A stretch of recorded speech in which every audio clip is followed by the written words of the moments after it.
Hey Babs! Welcome back to my YouTube channel. So for today's video, for today's tutorial, itatry po natin yung sikat na sikat po ngayon sa TikTok, which is yung fan edit ng Tie Me Down remix. Ang gagamitin po natin for today is template po from CapCut. So without any further ado, let's get started. Okay, punta na tayo ngayon sa ating CapCut application, this one. And then, as you can see, meron kayong makikita dito edit tab, template tab, inbox, at saka yung me. Ang dami nyo makikitang mga template. So, pwede nyo siyang gamitin isa-isa. Ayan. Pwede mo siyang magamit kahit hindi ka naka-sign in dito sa CapCut. Pero, kung gusto mo naman ng naka-sign in ka para nakasave yung mga heart videos and yung mga template na gusto mong gawin, punta ka dito sa me, tapos sign in with Facebook lang. Ayan, so pag naka-sign in ka na gamit yung Facebook mo, dito mo makikita yung mga likes mo or yung mga video na likes mo, yung mga template na hinart mo. So, nandito lang sila lahat. So, ang tutorial nga po natin ngayon, itong new trend na to, yung Tie Me Down remix na fan edit. So, ganito siya.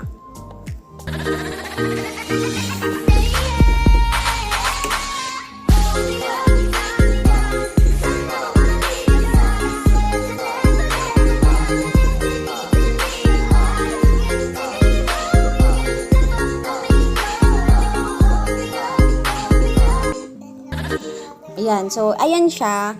Dito, i-use template mo lang siya. So wala kang gagawing edit.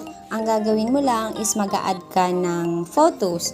Okay, so para magawa natin yan, pipindutin natin itong use template. And yan, may lalabas dito na mga clips. Ito yung kailangan nating i-fill in na clips. Dito tayo maglalagay ng mga pictures. So, punta tayo dito sa photos natin. Then, ilalagay natin yung mga pictures na gusto natin ilagay. So, for example, this one. Ayan. And as you can see, meron siyang hanggang 16 na photos. Pero, yung the rest niyan is tagdadalawa na. So, limbawa, ito. Ayan, dalawa siya, diba? Ayan. So, bali, ang magagamit mo lang na picture is 1, 2, 3, 4, 5, 6, 7, 8. Yun, 8. Yung iba, tatlong picture yung kailangan. So, kagaya nito, itong 14, 15 hanggang 16. Ayan siya. Kompleto na yung ating mga photos or ating 16 clips. So, preview na natin ito. Yan. Tapos, hayaan yung mag-loading yung effects. Ganyan siya.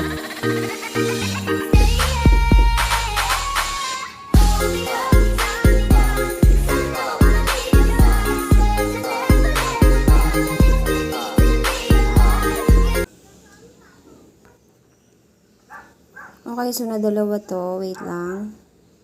Palitan natin. Kasi na-double siya.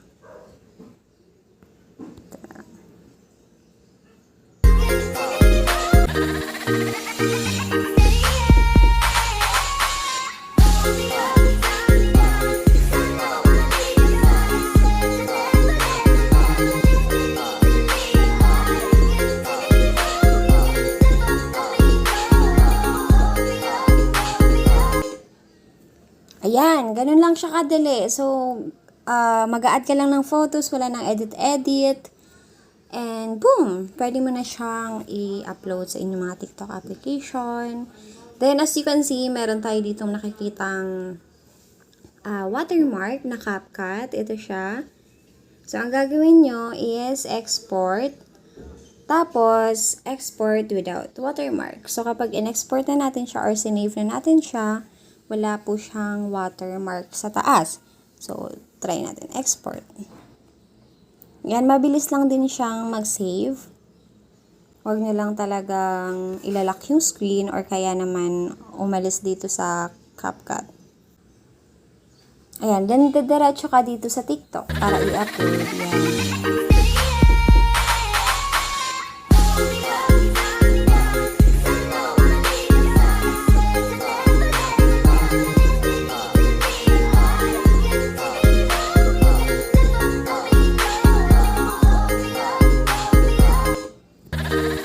Tapos, next nyo na, then, post na sa TikTok. So, ayun. Sobrang dali lang niya. And, thank you nga po pala kay Bryle. Si Bryle ata to, yan. Bryle Denver sa paggawa ng template na to. Yan siya. Thank you so much. Sobrang angas. So, kung gusto nyo akong mag-edit ng version ko na to, please comment down below. So, gagamitin ko lang yung CapCut. That is all for today's video, Bobs. Thank you so much, Bobs, for watching. Bye!